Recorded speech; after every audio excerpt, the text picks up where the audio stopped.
Queridos irmãos, queridas irmãs, Bien-aimés frères, bien-aimées sœurs, nous voici à un nouveau tutoriel et aujourd'hui nous allons traiter du livre 5 de la nourriture quotidienne de la série et cet évangile du royaume sera prêché. Le titre de ce volume, c'est La fonction de l'Église sur terre. Et le titre de la semaine, la première semaine, c'est Emmanuel, Dieu avec nous.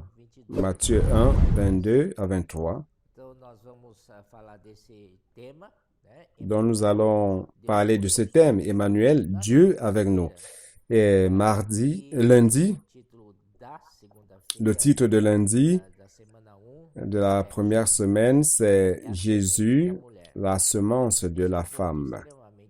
C'est un point extrêmement important qui va vous aider, frères, à comprendre que Jésus est la semence de la femme. Pour que Dieu soit pour toujours avec nous, il était nécessaire que notre Seigneur Jésus s'incarna, qu'il naisse sur terre comme homme. Et cette semence a été promise par Dieu dans Genèse chapitre 3, verset 15, où il est dit que la semence de la femme allait écraser la tête du serpent. Et le serpent, à son tour, lui blessera le talon. Donc, nous voyons que, bien que cette parole ait été adressée à Ève, celui qui a commencé, ou la personne qui a commencé la chute de l'homme qui était à l'origine, c'était la femme qui a mangé de l'arbre de la connaissance du bien et du mal, dont Dieu avait dit qu'il ne fallait pas manger. Elle en a mangé, et non seulement cela, elle en a donné aussi à son mari. Et donc, le péché est entré en l'homme. Et toute l'humanité, de génération en génération, était donc sous l'emprise du péché. Mais tout le processus que nous voyons de la chute de l'homme et aussi par la ruse de Satan vis-à-vis de la femme, n'est-ce pas? Car Satan s'est approché de la femme avec une question. Et lorsque vous posez une question, cela exige une réponse. Il est très, très subtil. Il est le plus sagace de tous les animaux de la terre. Et lorsqu'il a posé la question à la femme et que la femme a répondu, alors cela a ouvert un dialogue. Donc, mes frères et mes sœurs, faites attention de ne pas ouvrir ou commencer un dialogue avec le diable, Satan. Il a donc commencé le dialogue avec Satan, lui donnant une opportunité.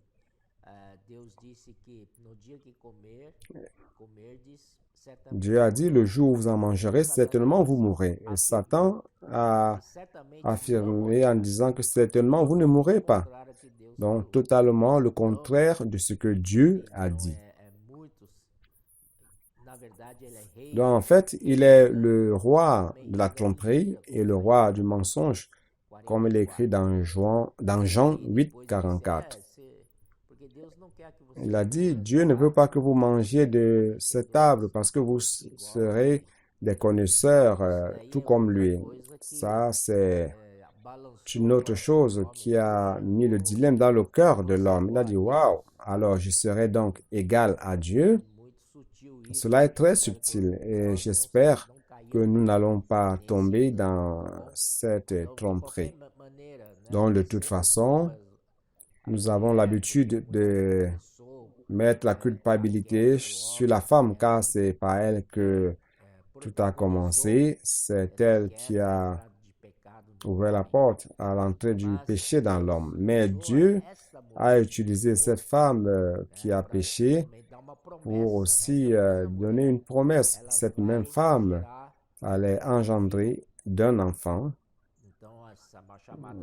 qui est appelé la semence de la femme. Et cette semence de la femme, nous savons que c'est une prophétie par rapport à notre Seigneur Jésus-Christ.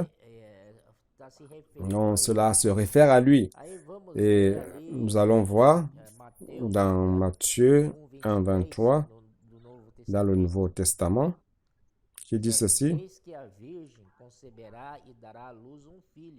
Voici la Vierge sera enceinte, elle enfantera un fils et on lui donnera le nom d'Emmanuel, ce qui signifie Dieu avec nous. Donc ici, il nous montre que cette Vierge sera enceinte. On pourrait se poser la question, mais comment une Vierge peut être enceinte? Pour qu'une Vierge soit enceinte, elle a besoin d'un homme. Alors, la procréation ou la reproduction humaine a lieu lorsqu'il y a un homme et une femme en présence, car l'homme doit introduire sa semence masculine à l'intérieur de la femme pour qu'il y ait dans les ovules, pour qu'il y ait gestation. Mais dans ce cas, Marie était vierge.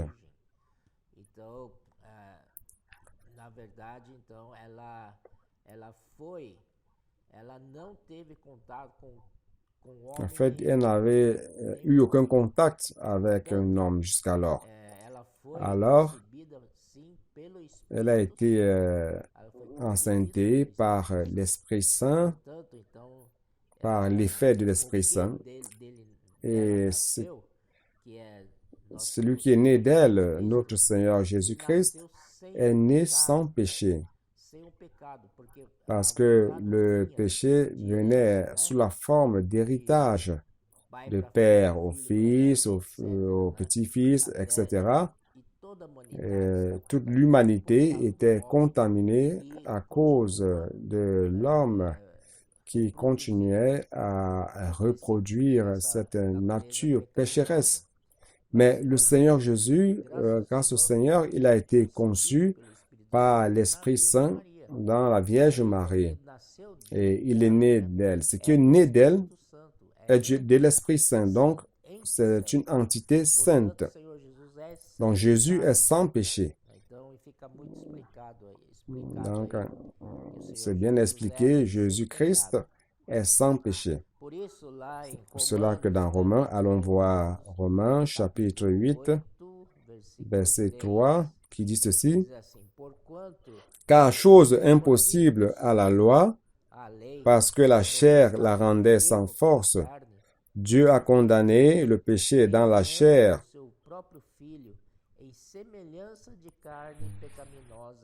en envoyant à cause du péché son propre Fils dans une chair semblable à celle du péché, et cela afin que la justice de la loi fût accomplie. Bon, juste le verset 3. Donc la loi n'a pas pu traiter du problème du péché. La loi est devenue infirme, malade, incapable devant la furie du désir du péché. Et elle n'a pas pu la retenir. C'est pour cela que Dieu a utilisé la chair semblable au péché de son Fils, parce qu'il était sans péché.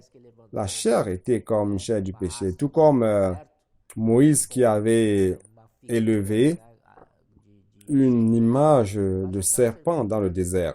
Et ce serpent-là était de bronze. Ça avait tout simplement la forme du serpent, mais ça n'avait pas la nature ni le venin du serpent. Donc ça, c'est notre Seigneur Jésus. Et ceux qui étaient mordus par le serpent n'avaient qu'à regarder le serpent de bronze et ils étaient guéris. Donc le Seigneur Jésus était donc ce serpent de bronze qui avait tout simplement la ressemblance de la chair pécheresse. Mais par rapport au péché, Dieu a condamné le péché dans la chair de Jésus.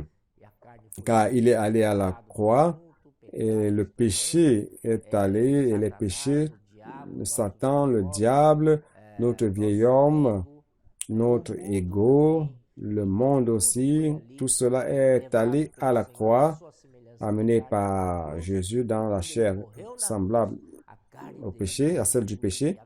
Et lorsqu'il est mort à la croix, sa chair est morte aussi, et c'en était fini de tout ce qui était dans la chair aussi. Nous rendons grâce au Seigneur, car il a vaincu. Allons à mardi. Mardi parle de la femme virtueuse, la première partie.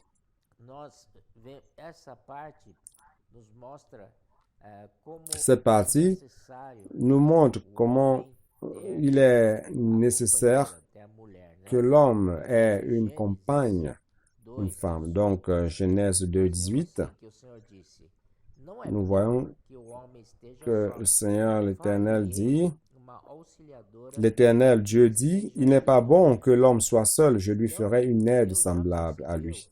Donc Dieu s'était rendu compte que l'homme seul ne parviendrait pas à gérer, à mener à bien toutes choses. Dieu l'avait mis dans le jardin pour cultiver et garder. Donc c'était beaucoup de travail pour l'homme, car il y avait beaucoup de choses à faire. Et Dieu s'est rendu compte que l'homme avait cette limite. Et pour cela, il fallait qu'il lui fasse une aide idoine qui puisse l'aider. Et frère, en fait, dans Proverbe chapitre 31, allons voir, Proverbe chapitre 31,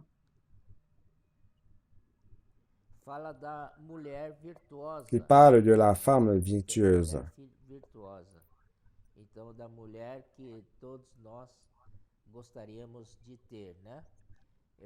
La femme que nous tous aimerions avoir, n'est-ce pas? Je vais lire les versets, verset 10 dit ceci. Qui peut trouver une femme vertueuse? Elle a bien plus de valeur que les perles. Le cœur de son mari a confiance en elle et les produits ne lui feront pas de défaut. Elle lui fait du bien et non du mal tous les jours de sa vie. Elle se procure de la laine et du lin et travaille d'une main joyeuse. Elle est comme un navire marchand. Elle amène son pain de loin. Elle se lève lorsqu'il est encore nuit et elle donne la nourriture à sa maison, la tâche à ses servantes. Elle pense à un champ et elle acquiert du fruit de son travail. Elle plante une vigne. Elle ceint de force ses reins et elle affermit ses bras. Elle sent que ce qu'elle gagne est bon, sa lampe ne s'éteint point la nuit. Et pendant la nuit, elle met la main à la quenouille et ses doigts tiennent le fuseau. Elle tend la main au malheureux, elle tend la main à l'indigent. Ici, en fait, cette femme virtueuse, ici, Dieu veut nous montrer comment serait l'Église. L'Église représentée par cette femme virtueuse. Ici, il dit, elle tend la main au malheureux, elle tend la main à l'indigent. Donc, cette femme virtueuse, non seulement prend bien soin de la maison, cette maison, c'est la maison de Dieu, l'Église dans ce cas, et nous, comme membres du corps de Christ, nous qui vivons dans la vie d'Église, nous devons tendre la main au malheureux et tendre la main à l'indigent. C'est-à-dire que nous devons aller dans les rues, prêcher l'Évangile, tendre notre main au malheureux et à l'indigent. Aujourd'hui, à cause de la condition dans laquelle se trouve l'humanité, beaucoup sont en train de traverser des difficultés, des problèmes, beaucoup de nécessités, et cela crée de l'affliction dans le cœur. Alors, amenons cet outil, abordant les personnes en leur disant, puis-je prier pour vous? Et quelque lieu que ce soit où vous irez, vous allez toujours trouver des personnes. Nous ne vivons pas isolés, fermés dans notre maison. Même comme cela, à cause de la pandémie, il y a quand même des moments où nous allons chez le boucher, où nous allons à la pharmacie, au supermarché, où nous allons à la station-service. Il y a toujours des opportunités pour demander aux gens, puis-je prier pour vous? Ça, c'est étendre la main, c'est tendre la main aux malheureux et tendre la main à l'indigent spirituellement. Elle fait des vêtements de lin, n'est-ce pas? Et après, oui, cette femme virtueuse, en fait, c'est l'Église. Le verset jusqu'au verset 20, vous pouvez lire jusqu'à la fin. Allons au jour suivant, c'est mercredi. Mercredi, c'est la suite, c'est la deuxième partie de la femme virtueuse. Deuxième partie. Ici, on montre son mari, verset 23. Verset 23. Son mari est considéré aux portes lorsqu'il siège avec les anciens du pays. Elle fait des chemises et les vend, et elle livre des ceintures aux marchands. Qui est son mari?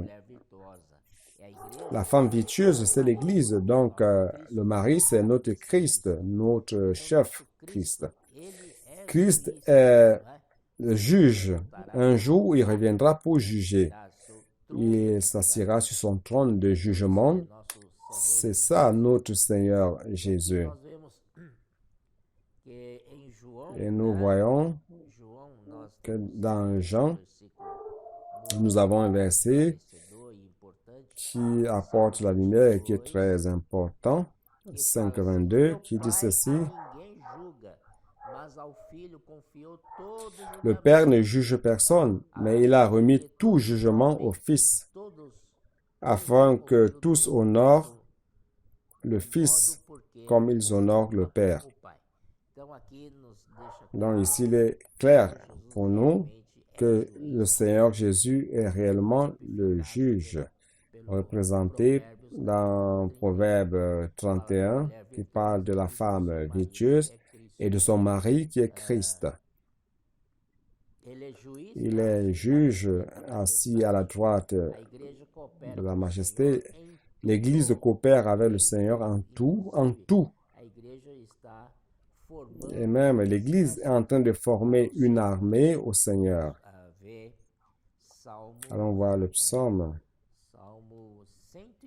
110. Verset 3. Ton peuple est plein d'ardeur quand tu rassembles ton armée avec des ornements sacrés du sein de l'aurore. Ta jeunesse vient à toi comme une rosée. Donc, au temps de l'aurore, la rosée va engendrer beaucoup de jeunes. La rosée de l'aurore. Il y aura beaucoup de jeunes qui vont former cette armée pour aider le Seigneur. Amen. Grâce soit rendue au Seigneur. Allons lire aussi une partie de la nourriture quotidienne qui parle de cela. Ici, il dit, ce miracle de l'aurore est en train de s'accomplir dans l'Église parmi nous. Alléluia. Non seulement le peuple de Dieu généreusement répondra à la convocation, mais des jeunes, des adolescents et des enfants sont en train de tomber du ciel comme un cadeau du Père au Fils, comme des gouttes de rosée. Cela est impressionnant. Je suis réellement émotionné dans l'émotion en voyant nos jeunes adolescents et enfants. Ici, le désir de notre bien-aimé frère Pedro qui est l'auteur de cette semaine de la nourriture quotidienne, il dit, je veux que mes enfants plus que mon petit-fils le plus âgé de 13 ans puisse aller au CPF. Oh Seigneur, et qu'il soit bien gardé par les adultes. Mon désir, c'est qu'il expérimente le fait de sortir pour prêcher l'Évangile et prier pour les personnes dans les rues. Je désire que mes petits-fils et les autres générations soient des personnes utiles dans les mains du Seigneur. Amen. Frère, ceci est très important. Il parle de son petit-fils, de sa génération future. Et vous, et nous, et moi. Donc, avons-nous le même sentiment? Ou allons-nous abandonner nos prochaines générations à leur propre sort? Non. Conduisons-les vers le service du Seigneur. Alors, comment ils commencent? Déjà très jeunes, amenons-les au CPF. Le CPF est un lieu où on peut les traîner à servir le Seigneur, à prêcher l'Évangile. Ok, mes frères, cette partie est très importante.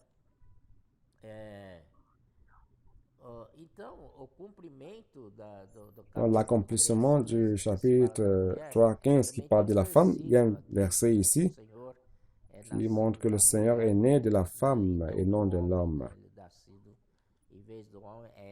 Il est né de l'Esprit Saint. Galates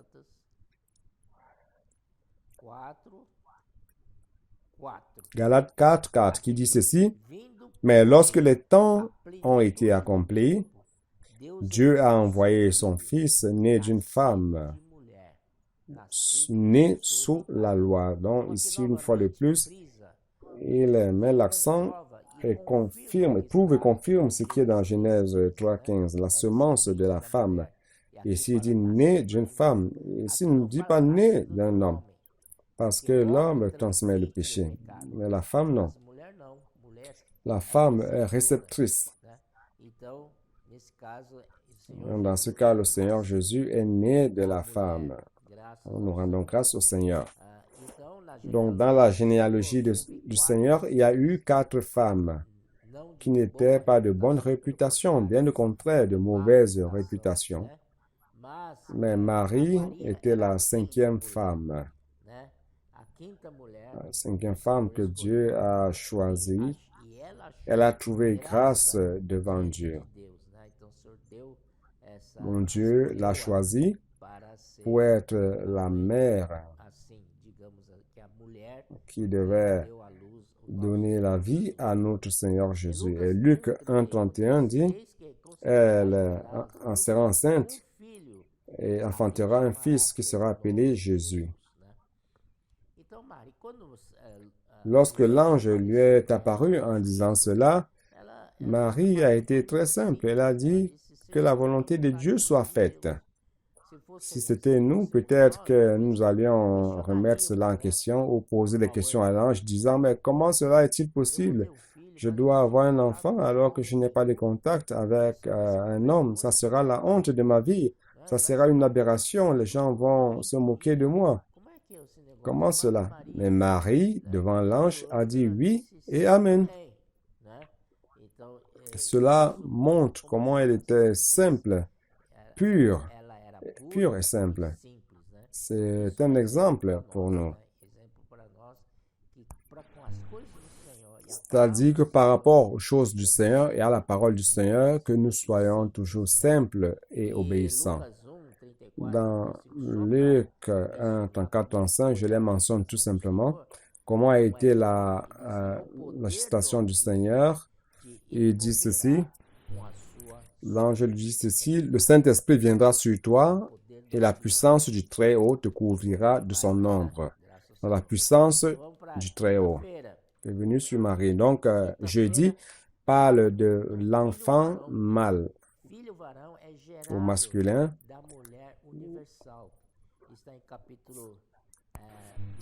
Et cet enfant est engendré de la femme universelle. C'est dans le chapitre Apocalypse chapitre 12. Cette femme représente toute la chrétienté.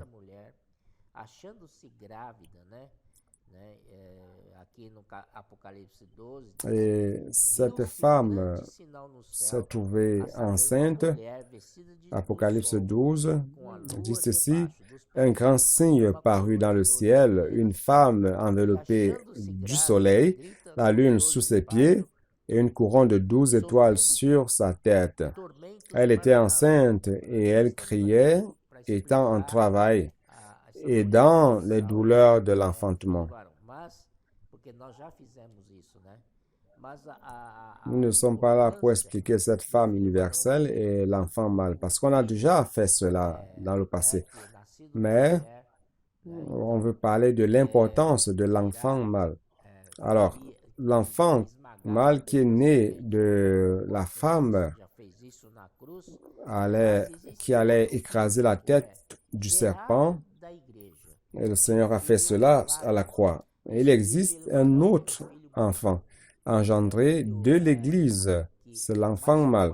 Donc cet enfant mâle, c'est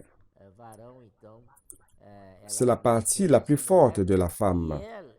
Donc cet enfant mâle ou ce fils est né de la femme. Lorsqu'il est né,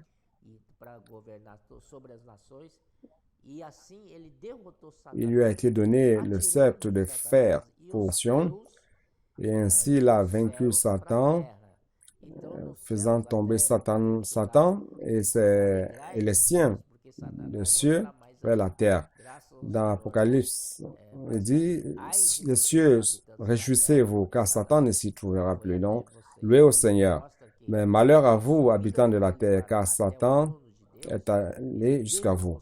Cela montre qu'avec la montée de l'enfant mâle jusqu'au trône de Dieu, il a vaincu Satan et ses disciples, lançant sur la terre. Donc les cieux sont devenus clairs. Ce lieu céleste occupé par les autorités et les dominations sera nettoyé. Ça ne va plus exister. Toute cette région céleste sera totalement propre et débarrassé de ses dominations et principautés. Alléluia. Nous rendons grâce au Seigneur. Donc, frères, comment pouvons-nous vaincre dans notre vie quotidienne Satan? Comment pouvons-nous, jour après jour, vaincre le malin? Frères, le plus important, c'est d'être transféré du plan terrestre vers le plan céleste. Sur le plan terrestre, il n'est pas possible de vaincre. Par exemple, un crocodile. Comment allez-vous lutter contre un crocodile si vous luttez avec lui dans son territoire, c'est-à-dire dans les marais? Vous n'allez pas réussir à vaincre, à gagner cette bataille. Alors, si vous enlevez ce crocodile de son habitat normal et vous l'amenez dans un lieu plan et sec, vous avez plus de chances de vaincre du crocodile. Mais même comme cela, nous devons sortir du plan terrestre et aller vers le plan céleste. Car nous sommes de là-haut, nous sommes dans le plan céleste, nous pourrons ainsi vaincre l'ennemi. Nous avons un ennemi qui est en nous, qui est représenté par le Béhémoth et le Léviathan. Donc, ce sont des animaux très violents. Et faites attention à cela. Allons voir dans le Psaume chapitre 2, verset 8, qui dit ceci. C'est Dieu le Père qui parle au Fils. Dieu le Fils, il dit: demande-moi et je te donnerai les nations pour héritage, les extrémités de la terre pour possession. Alors le Père dit au Fils: demande-moi et je te donnerai tout. Je te donnerai les nations pour héritage et les extrémités de la terre pour possession. Verset 9. Tu les briseras avec une verge de fer tu les briseras comme un vase d'un potier. Ce qui est intéressant ici, le- la verge de fer, tu les briseras. Donc, nous pensions que la verge de fer était quelque chose de puissant pour punir les nations, pour battre. Mais nous savons que le mot ici, qui est utilisé, en fait, le verbe a le sens de paître. Donc, notre Dieu est merveilleux. Il a toujours voulu paître. Même que l'homme mérite la punition de Dieu, mais la manière que Dieu régit les nations, c'est à travers les soins, il les paie et non les punit. Donc, vivre sur le plan céleste, c'est le royaume de Dieu, c'est quoi? Justice, paix et joie dans l'Esprit Saint. Est-ce que vous ne voulez pas la joie, le bonheur? N'est-ce pas, nous recherchons tous le bonheur? Alors, va vers le plan céleste. Tu vas vivre dans le royaume de Dieu qui est justice, paix et joie dans l'Esprit Saint. Romains 14, 17. Frères, pratiquons beaucoup la phrase « puis-je prier pour vous ?» Combien de personnes sont encore sur le plan terrestre souffrant de manière due entre les mains de Satan, comme des marionnettes entre les mains de l'ennemi de Dieu et faisant tout ce qu'il veut des hommes. Allons donc secourir ces hommes, utilisant cet outil, cette phrase merveilleuse que Dieu nous a donnée. Puis-je prier pour vous?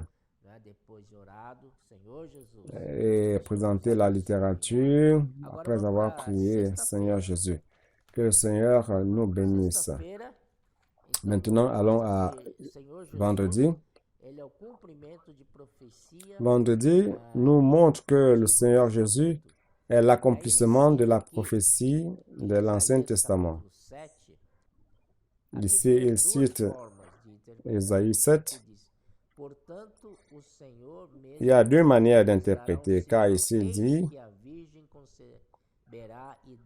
le Seigneur lui-même vous donnera un signe. Voici, la jeune fille deviendra enceinte, elle enfantera un fils et elle lui donnera le nom d'Emmanuel. Ça, c'est un côté, ça se réfère au Seigneur Jésus. Cette prophétie se réfère au Seigneur. Et après, il dit, il mangera de la crème et du miel jusqu'à ce qu'il sache rejeter le mal et choisir le bien.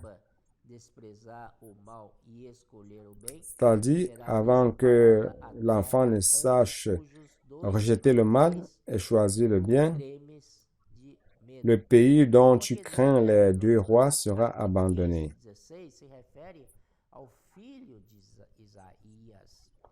Donc 15 et 16 se réfèrent au fils d'Ésaïe. Pourquoi? Parce que dans cette situation, il parle de deux rois. Le roi de Syrie qui s'est allié au roi d'Israël, le roi du Nord, pour lutter contre Juda. À cette époque, le roi de Juda était Achaz. Ésaïe est allé parler à Achaz. Il a demandé un signe à Dieu. Mais Achaz, à cause de son orgueil et arrogance, n'a pas voulu. Même comme cela, Dieu a aidé. Et le roi Achazias, le roi d'Assyrie est venu et a vaincu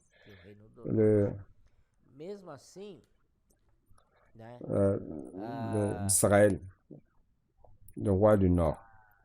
Même comme cela,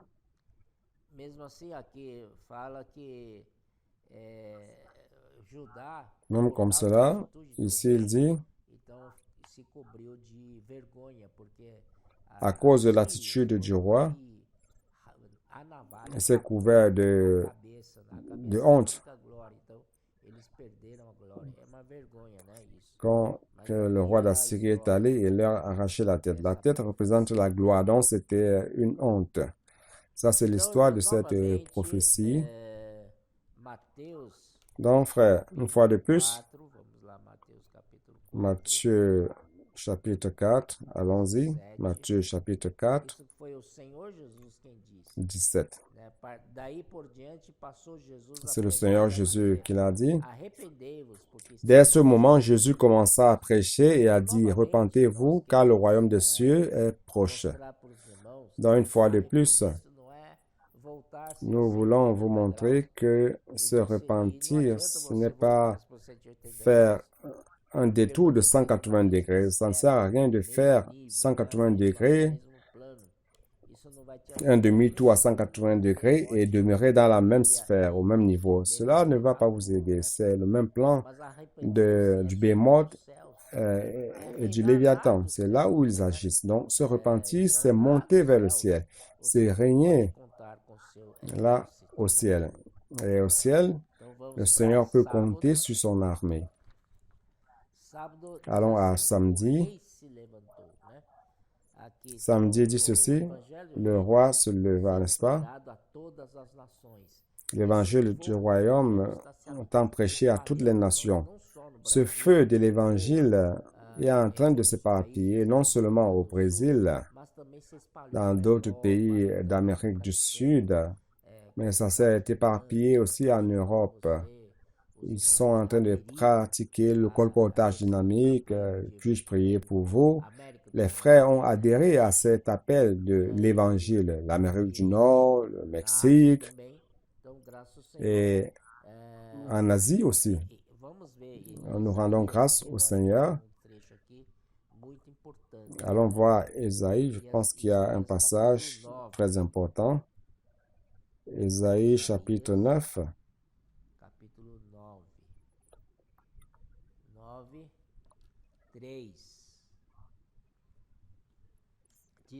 Verset 3,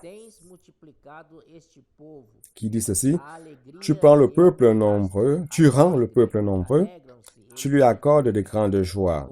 Il se réjouit devant toi, comme on se réjouit à la moisson, comme on pousse des cris d'allégresse au partage du butin. Qu'est-ce que ceci signifie? C'est-à-dire que nous avançons, nous allons au front, c'est une lutte pour aller dans les rues, aborder les personnes, sauver les personnes des mains du malin, prier pour elles et aplanissant leur cœur, redressant leur sentier afin qu'elles aient une bonne terre pour recevoir la semence divine et croyant au Seigneur. Et après avoir cru au Seigneur Jésus, elles sont sauvées et elles doivent être sous les soins. C'est pour cela que nous avons les réseaux de soins représentés par la phrase « partager le butin ». Donc, prenons soin des personnes comme fruit de la prédication de l'Évangile. Et dans Ésaïe, chapitre 9, 4, 5, en les mentionnant rapidement, il parle des bottes et des vêtements de sang. C'est-à-dire que lorsque le Seigneur viendra, quand il viendra comme le soleil levant, avec son armée qui est l'Église, il vaincra tous. Et ceci c'est représenté par la botte qui piétine avec la colère de Dieu. Donc, ça représente la bataille d'Armageddon. Donc, comme une grande colère de Dieu, nous allons piétiner l'ennemi. Et cela va éclabousser du sang sur nos vêtements. C'est ce que signifie cette phrase. Mais il dit, grâce au Seigneur, qu'il faut enlever les bottes et ses vêtements aspergés de sang, car on n'aura plus besoin de cela. Dans la manifestation du royaume des cieux, on va retirer les bottes et les vêtements de sang et on va fêter avec le Seigneur. C'est 1000 ans de fête. Alléluia. Donc, continuons, chapitre 9, Ésaïe, verset 6, qui dit ceci. Car un enfant nous est né, un fils nous est donné, et la domination reposera sur son épaule. On l'appellera admirable, conseiller, Dieu puissant, Père éternel, Prince de la paix.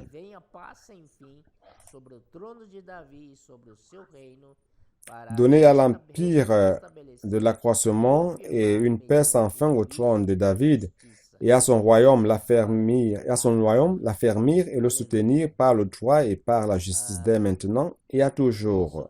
Alléluia. C'est pour cela que Matthieu 2,7 dit que de toi sortira un guide qui va paître mon peuple Israël. C'est le Seigneur Jésus. Et Jean 3,16 dit que afin que tous ceux qui croient en lui ne périssent point, mais aient la vie éternelle. Tout cela, c'est dans le contexte de Emmanuel, Dieu avec nous. Donc, tout le processus, c'est pour que nous soyons près de Dieu et que Dieu soit près de nous. Dieu nous aime, Dieu veut être avec nous à tout moment. Et notre Dieu est merveilleux. Dans le dimanche, Dieu avec nous essuiera nos larmes. On a commencé avec Emmanuel, n'est-ce pas? Donc, grâce au Seigneur. Et Galates 3,14 dit qu'afin que la bénédiction d'Abraham parvienne aux gentils. Et nous savons que cette bénédiction d'Abraham, c'est la promesse, c'est l'esprit promis. Donc Dieu, aujourd'hui, est dans notre esprit. Jean 14, 3 dit, le Seigneur dit, je vais, mais je reviendrai, je vous recevrai en moi-même. Vous voyez donc, le Seigneur veut toujours être, il veut être plus près de nous pour toujours. Il est allé ouvrir le chemin jusqu'à Dieu, jusqu'au Père. Et il reviendra pour nous recevoir afin que nous puissions aussi être dans le Père. Ça, c'est l'accomplissement de Emmanuel. Et le verset 6 dit ceci, « Je suis le chemin, la vérité et la vie. Personne ne vient au Père sinon par moi. » Nous rendons grâce au Seigneur. Il est le chemin qui nous mène au Père. Il est l'Emmanuel. Nous rendons grâce au Seigneur. 1 Corinthiens 15:45b, il est l'esprit vivifiant. L'esprit qui nous donne, il nous donne toujours la vie. Et à travers cela, nous pouvons parvenir jusqu'à Dieu et nous réjouir dans sa présence. 2 Corinthiens 3:17, le Seigneur est l'esprit. Où se trouve Emmanuel? Il est dans notre esprit. Romains 8:9 dit que l'esprit, non seulement le verset mentionne l'esprit, l'esprit de Dieu et l'esprit de Christ. Alors, trois esprits ici, vous pouvez vous poser la question. Mais non, ici c'est un seul esprit, mais le Dieu triunitaire entier présent avec nous. Emmanuel avec nous. Oh Seigneur Jésus. 9:14 aussi. 8:14. Tous ceux qui sont conduits par l'Esprit de Dieu sont des enfants de Dieu. Et si ces enfants sont des enfants ouios. Et finalement, Dieu sera le tabernacle de l'homme. Dieu avec les hommes, le tabernacle. Donc, je vais terminer avec Apocalypse 21:3 par une version meilleure qui montre comment ce verset normalement devait être traduit. Voici le tabernacle de Dieu avec les hommes. Dieu habitera avec eux et ils seront le peuple de Dieu. Et Dieu avec eux sera leur Dieu. Donc Dieu avec eux, c'est-à-dire Dieu, trait d'union, avec trait d'union, eux. Dieu avec eux. Donc c'est un titre de Dieu. Pour ce Emmanuel, Dieu avec eux sera notre Dieu.